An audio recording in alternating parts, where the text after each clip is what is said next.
রাধে রাধে বন্ধুরা। আজ অনেক দিন পর বেশ কটকটে রোদ উঠেছে, আর দুদিন ধরে আমার কাজের লোক ডুব মেরেছে। এটাই একটা জীবনের সবথেকে বড় সমস্যা, একদিন আসে তো আর দুদিন আসে না। তো যাই হোক, দুদিন আসছে না তো সমস্ত শিডিউল উল্টোপাল্টা হয়ে রয়েছে, সমস্ত কাজের শিডিউল উল্টোপাল্টা। দুপুরবেলা এখন 12টা বেজে গেছে, স্নান করে রেডি, রান্নাঘরে চলে এসেছি। আর স্নান করতে যাওয়ার আগে সমস্ত সবজিপত্র যা যা লাগবে সব কেটে টেটে রেডি করে নিয়ে রেখে গেছি। স্নান করে এসেছি, এবার ঝপাঝপ রান্না হবে আর কি। আচ্ছা, অনেক দিন ধরে তোমরা সবাই মানে জিজ্ঞেস করছো যে কেন আমি ফুল লেন্থ ভিডিও বানাচ্ছি না। ফুল লেন্থ ভিডিও কি বানাবো বলো, কোথাও যাচ্ছি না, ঘরে বসে আছি, রান্না করছি, ঘরের কাজ করছি, তো এগুলো কি দেখাবো? এই দেখো আমি রুটি বানাচ্ছি, এই দেখো আমি ভাত রান্না করছি, এগুলো দেখালে কি কত দেখবে তোমরা? আর কোথাও গেলে নয় একটু ভালো ইন্টারেস্টিং ভিডিও হয়, তো আপাতত তো কোথাও যাচ্ছি না, তো যার জন্য কোনো ফুল লেন্থ ভিডিও আসছে না। আজকে আমাদের পাপ্পা হচ্ছে ঠাকুরঘরের ডিপার্টমেন্টে, পুরো ক্লিনিং চলছে, বৃহস্পতিবার তো তাই জন্য সমস্ত কাপড় টাপড় চেঞ্জ হচ্ছে, ঠাকুরগুলো সব এখানে রয়েছে, সমস্ত চেঞ্জ হবে, চেঞ্জ হয়ে পরিষ্কার টরিষ্কার হয়ে আবার পুজো দেওয়া হবে।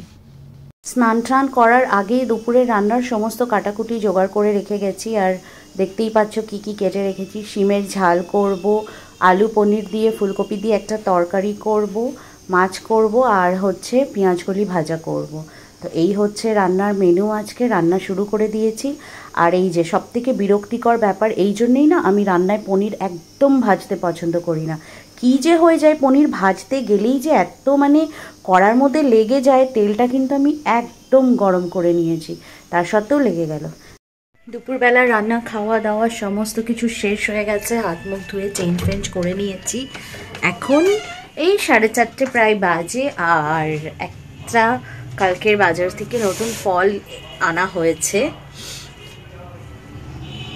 টমেটো না পার্সিমন। এটা কিনতে গিয়ে কালকের, এটা আমাদের পাপ্পা নিয়ে এসেছে, তো এটা কিনতে গিয়ে কালকের ফলওয়ালাকে জিজ্ঞেস করেছে যে আরে দাদা, ফলের সাথে আপনি টমেটো বিক্রি করছেন?